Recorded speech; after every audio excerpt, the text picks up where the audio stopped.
तो फाइनली मैंने chainsaw man की मूवी देख ली है, और जो कि मैंने थिएटर में नहीं देखी, जिसका मुझे बहुत रिग्रेट हुआ जब मैंने उसको अभी देखा, क्योंकि भाई इसका एनिमेशन इतना बढ़िया है ना कि तुमको थिएटर में ये चीज़ देखनी चाहिए थी। अगर नहीं देखी हो तो मेरे जैसे तुमने अगर इसको मिस कर दिया है तो, पर तुम अब इसको देख सकते हो। और पूरी मूवी का एनिमेशन बहुत अच्छा है। जैसे जैसे हम देखते हैं, बिल्कुल एकदम जो साउंड ट्रैक्स हैं और जो मूवी की पेसिंग है, बिल्कुल कहीं भी ऐसा नहीं लगता कि बोर कर रही है या कुछ है। जितना है उतना बिल्कुल परफेक्टली डाला हुआ है।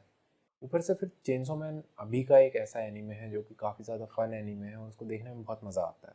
इसमें अपने को डेंजी जो है वो और ज़्यादा अच्छे से एक्सप्लोर करते दिखाया है कि कितने साफ दिल का बंदा है और कितना ही अच्छा हो सकता है कोई इंसान। मतलब स्पॉयलर्स वार्निंग, बट वो रीज़ पे भरोसा कर लेता है उसके बाद भी, जितनी तबाही उसने मचाई होती है उसके बाद, और उसको जाने देता है। और तब मुझे ऐसा लगा था कि यार इसने इतनी तबाही मचा दी है, इतने लोगों को मारा है, फिर भी ये इसको जाने दे रहा है। तो क्या रीज़ का रिडेम्पशन, क्या रीज़ का जो है कंक्लूजन नहीं हुआ कुछ इसमें? लेकिन फिर हमको एंड में माँ की माँ दिखती है जो कि उसको उसके अंजाम तक पहुँचा देती है। हालांकि रीज़ का बीच में चेंज ऑफ हार्ट भी होता है, लेकिन जितनी तबाही उसने मचाई थी उसके बाद उस चीज़ का कोई मैटर नहीं बनता।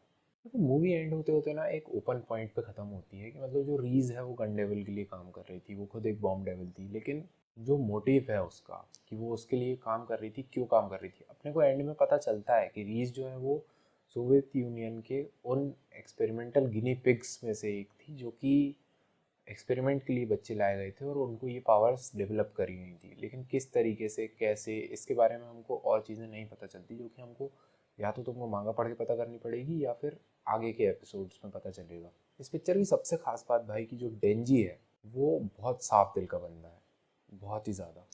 उसको कुछ नहीं चाहिए, उसको ज़िंदगी में बेर मिनिमम भी इतना ज़्यादा लगता है कि बहुत कुछ मिल गया हो उसको जैसे। क्योंकि वो जो पहला ही एपिसोड है चेंसो मैन का, उसमें तुम देखो तो वो जिस कंडीशन में रहता है, उस कंडीशन से निकल पाना और अच्छे कपड़े पहनना, अच्छा खाना खाना, उसके लिए यही सब एक बहुत बड़ी बात है।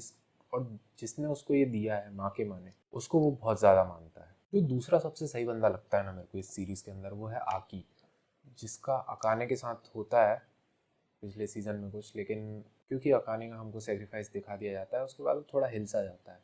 तो वही अपने को इस उसमें भी दिखाया है कि एंजल, जिससे वो इतना लड़ता रहता है, उस बंदे की भी जब जान जाने वाली रहती है तो वो उसको भी अपनी लाइफ स्पैन कम करके बचाता है। इतना बढ़िया बंदा है आकी।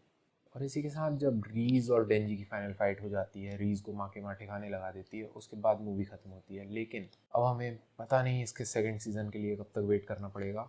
और जो वो शार्क वाला बंदा था वो बहुत सही बंदा है यार, बहुत सही कैरेक्टर है वो। मतलब वो बैलेंस बना के रखता है इतने सारे केओस के बीच में भी। जो उसकी स्टूपिडिटी है ना, वो एक ह्यूमर लेके आते रहती है मूवी के अंदर। उसका कैरेक्टर आगे डेवलप होना चाहिए मूवी में। बहुत सही बंदा था वो। एक जो कंफ्यूजन माँ के माँ को लेके मेरे मन में रहता है वो ये है कि माँ के माँ कहीं मतलब गन लेवल से कनेक्टेड तो नहीं है। मतलब क्या है माँ के माँ की मिस्ट्री, कुछ समझ नहीं आता उसका क्लियर कट क्या स्टैंस है उसका, किस तरीके से। हालांकि वो काम पब्लिक सेफ्टी के लिए ही कर रही है, ये बात कन्फर्म है। जिस तरीके से वो लोगों की हेल्प करती है अपनी ऑर्गेनाइजेशन को सही तरीके से चला के, पर फिर भी चीज़ें कई बार कॉम्प्लिकेटेड हो जाती हैं और माँ के माँ का कैरेक्टर समझ में नहीं आता है।